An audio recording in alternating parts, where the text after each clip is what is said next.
You're not scheduled. Good afternoon, Scano.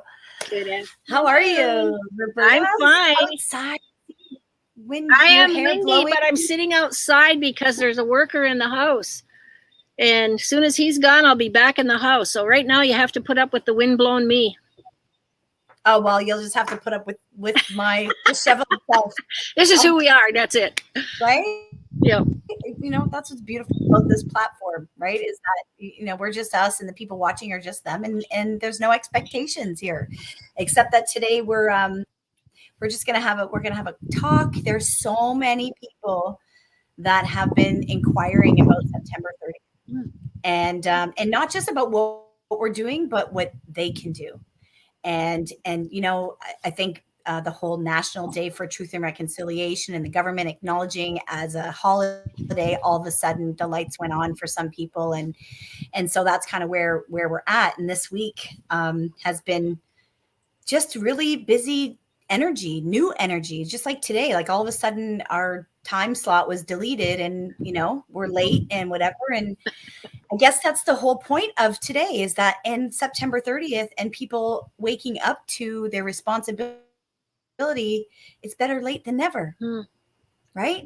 And so let's try to support people, continue to support people on this learning journey. But I'll just say hello and Scano and everyone for joining us today, whether you're late or on time or jump in a little bit later. It's great that everyone will join us today. And Roberta, as always, it's wonderful to see you. So we'll get all that funky energy out of the way and move to visit. Yeah. And, what I wanted to really speak about today was how well things have been going since Grandmother's Voice has provided this platform for the Mush Hole Voices.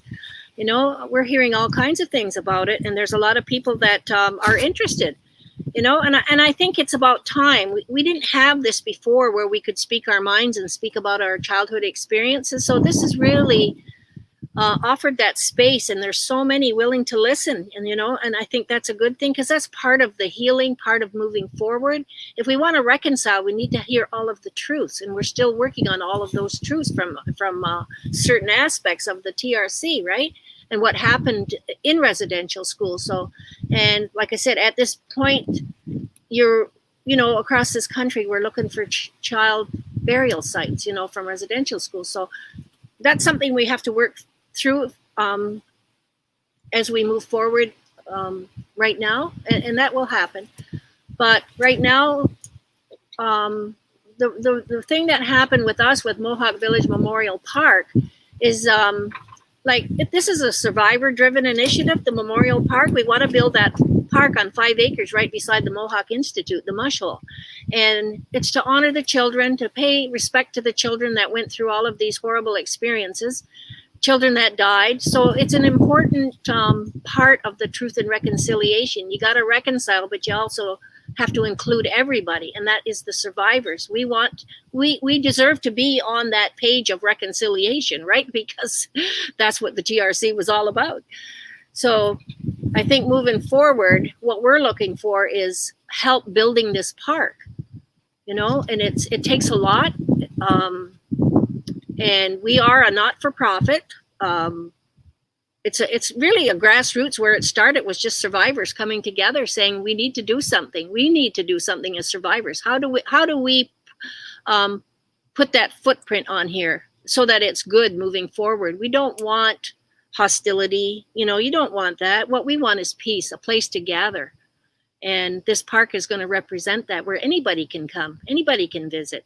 It's going to be right beside the Mush Hole, the school.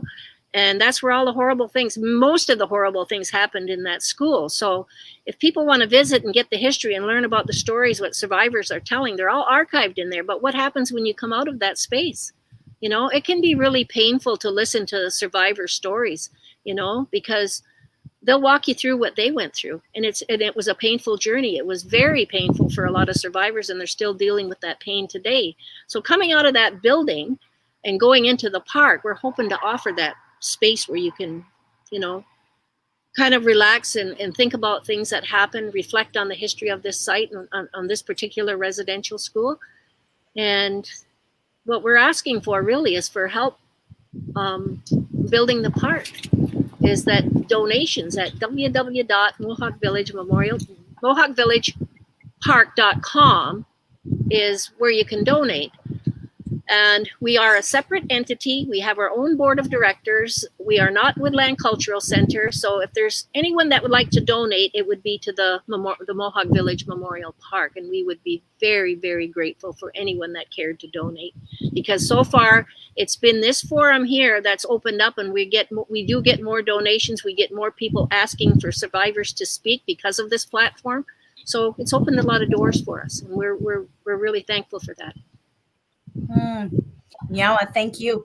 And you're saying this, and thanking Grandmother's Voice for this platform. And I just want to acknowledge Speak Up and Empower. They've helped us from the beginning, just kind of really be able to move quickly into having this space without having to commit to the knowledge or huge commitments of learning about the social, like how to make this work.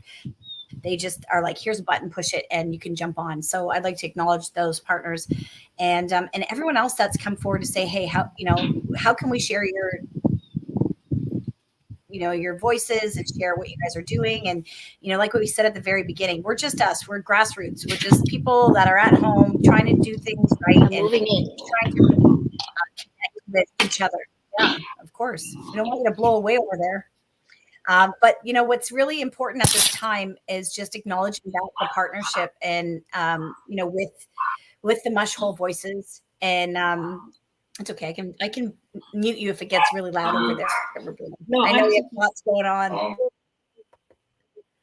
So what I'd like to just kind of talk about, because you just touched on it a little bit, is our relationship with Grandmother's Voice, and then and what we're going to do about September 30th, because we do have a nice day planned. We've been spending time with some of the survivors since March and April, if we think back to our very first speaker series. But this Thursday, we're I guess it is next Thursday, actually, the September 30th, which is the National Day for Truth and Reconciliation. We wanted to honor you.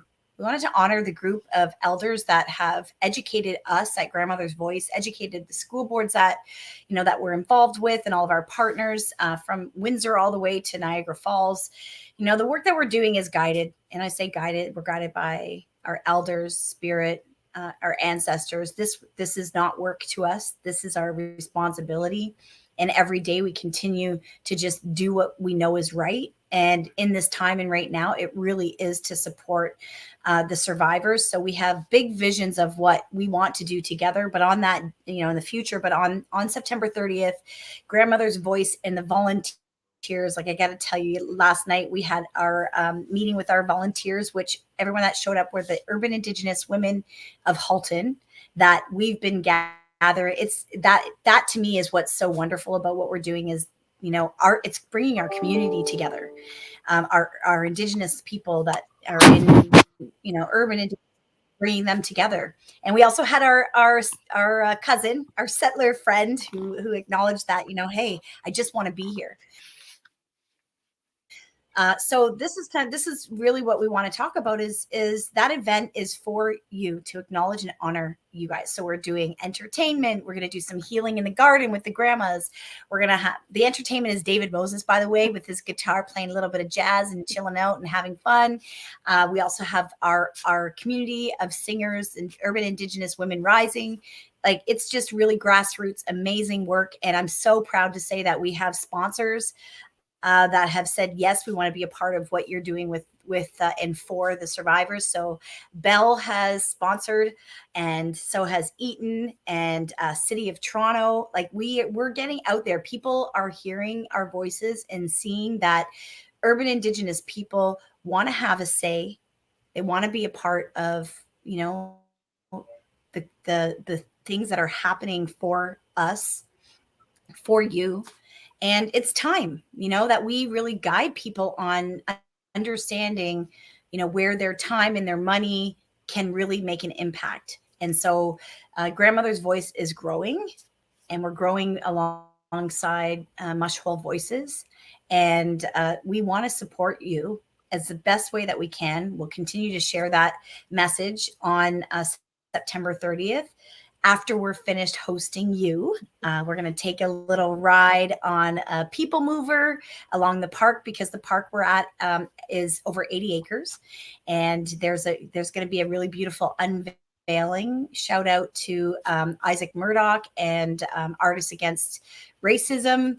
So we're just getting tons of partners that see the work that we're doing and see the relationships we're building as very valuable for all people to learn. And so at the end of that, I guess our guests will decide if they have enough energy or do they need to go back to their hotel and take a nap. But at 3 p.m., I don't think so. I think you guys are going to have a ton of energy. But at 3 p.m., our community members from everywhere, we've been inviting them from everywhere to just come and walk through the park with us to see the unveiling of the artwork that we'll have on the barn, that will be on the 401. That's going to just really show that we are supporting our residential school survivors while we continue this journey, uncovering the truths at these schools across Canada. And so for anyone that wants to get involved, reach out to Grandmother's Voice. We're doing our best to stay up with, the requests that are coming in.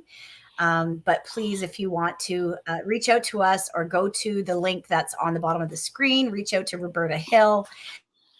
We really look forward to what this day is going to bring. And then also our call beyond the National Day for Truth and Reconciliation. So I feel like that's going to be the exciting piece, is unveiling that we are working on a campaign together that is really making a call out to people. Okay, so now Orange Shirt Day, and National Day for Truth and Reconciliation is come and gone, right? That'll be the following week.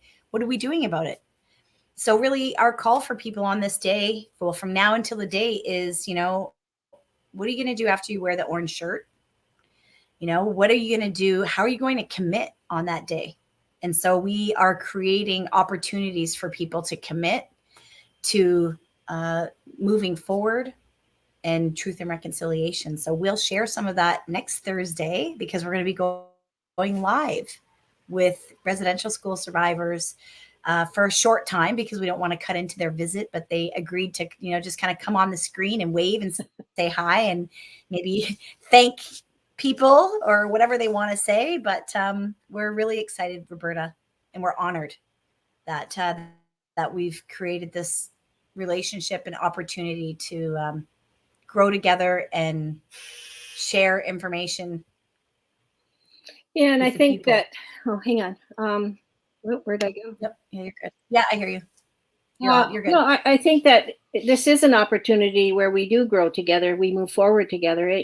There's a lot of opportunity here. I think there really is. And people are really listening. And I can see the feedback coming back to us, because more different organizations are asking for speakers, for survivor speakers, that we would not have, we just wouldn't have had that before. So something is connecting. It really is. So that's a good thing. Yeah. And we really do appreciate all the input, all the help that people give, the donations, everything, just listening. That's what I've always said. If you just listen to what we say, you'll understand what children went through in these schools, So yeah, it's really important. And so I think we really could move forward in this, and I hope that we do and continue on. Yeah. Mm-hmm. And a call out to, I guess, to the residential school survivors across Canada. Mm-hmm. We called this Mush Hole Voices, but, we've also been getting a lot of inquiries from other survivors that say, hey, I'd love to share my story. And, I have a story already on YouTube. You can use it, share it. I know that. And we do know that storytelling, and not that these are stories, these are experiences we're sharing, but through other people's experiences, people heal. Yeah.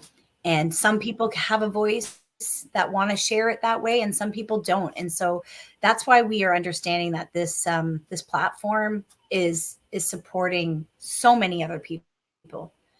And I think too, another thing that's really been brought to the forefront for many people is that the history of residential school survivors and what happened in that time has really affected just our whole society and people, right? I think that, once we look at that and look at where abuse and all of the unhealthy ways of living and treating people, started, because that's how I look at it. That's where it began in our country. It never happened like that before. That's right. And so right, we're seeing what happened in residential schools happen in people's homes, Yeah. which is why we have so many organizations out there looking, that are, wellness and mental health. And, if we honor our cultures, beliefs, and values, we know this is intergenerational trauma, and we know that the vibration of it has carried through to many other people and cultures, and this is just colonization that's happened worldwide. We're just right now in it, and so I think we're also in a very aware. What's I was going to say awareness. That's not even a word. A time of awareness, right? Like consciousness. People are waking up.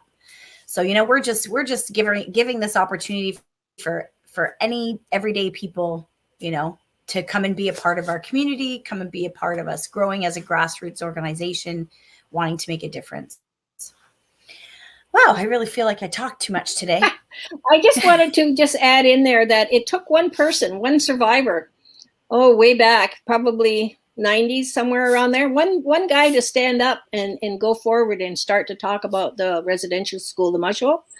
And that's where things really opened up. It took that one person to actually step forward. It was never easy.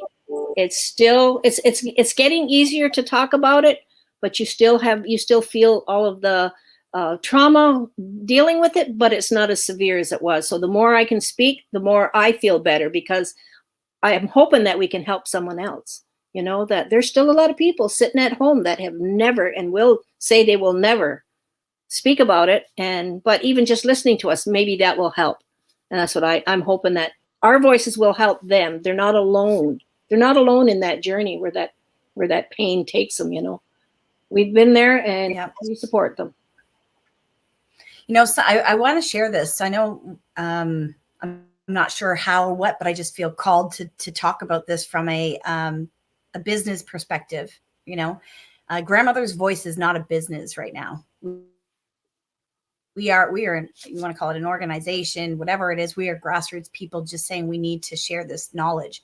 But what something came to me in the last 48 hours through conversation and other events that are happening. And the reality is Indigenous people have not really been included in the economic development, we'll say, right? Mainstream marketing, all of that stuff. We are just the Indigenous industry, right? We are at a peak right now. And so I'm kind of just calling out to anybody who does watch this or knows of anyone that is involved with, marketing or any way to help us elevate our voices and elevate maybe our efficiency on the back end here, and really the grandmothers say, it's hard when you're doing the work to be able to do the work in raising enough money to do the work.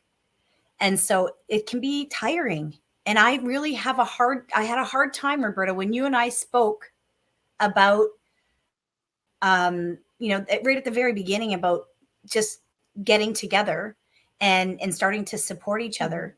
I couldn't believe that you were, for 9 years or however many more, from the time you started to design this park, no one knew that you had this desire to have this park. And as an Indigenous woman that wasn't raised in in traditional ways, but understand now the values of Indigenous people, and that we're connected to the land, and that it's in my everything DNA, that I belong to the land. I don't understand how we as a society, a government, a people have missed that land back message is to make sure that the land surrounding these schools provides support for the people that come for the truth. And that's what this whole connection between Grandmother's Voice and Mohawk Village Memorial Park is. That's how I see it now.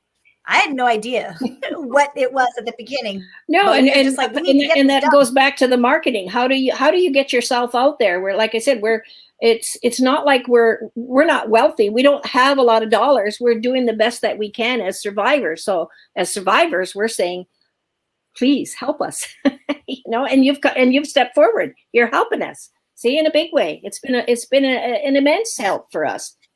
Just getting us out there. It is. Yeah. And I know a lot of corporations right now are saying, hey, what can we do? We want to do something September 30th. And I'm like, okay, don't make it performative. I know y'all want orange shirts. I had orange shirts and people were calling me. They wanted 600. They wanted for their meeting that day. Everybody have orange shirts. And I'm like, okay, you know what? Save the $6,000.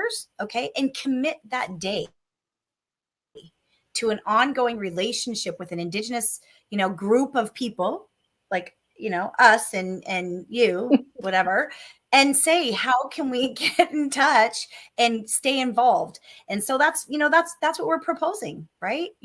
People want to do good work, then put your money where your mouth is. That's gonna, I just have to throw that in there too, right? And let's get down to work, and let's get down to making, creating relationships and getting into action and really learning. So anyway, enough of the soapbox. I'm going to remove myself right now. Thank you so much. We for this time with us, and thanks for showing up, Roberta, always as you, and sharing your love and your home, and the excitement of moving the needle, and maybe digging in, to a little more relationship building. So, Nyawa, did we miss anything? I don't think so, because what I see is positive. I see that there is more and more interest. As long as there's interest and people are willing to commit to something, or at least get involved, they're willing to learn. That's always a good thing. It really is. Yep. And at Country Heritage Park next Thursday, on the poster that I posted on this link, you'll be able to see between 3 and 5. Come and honor the residential school survivors that will be visiting with us during the day, and walk through the park with us, and stop by the garden, and, lay your tobacco and your prayers, and we will see you there. Okay. If you can make it. Country Heritage Park is in Milton. It'll be a wonderful day for the survivors. We're looking forward to it. We really are. Awesome. Nyawa, thank you so much for joining us. Thank you.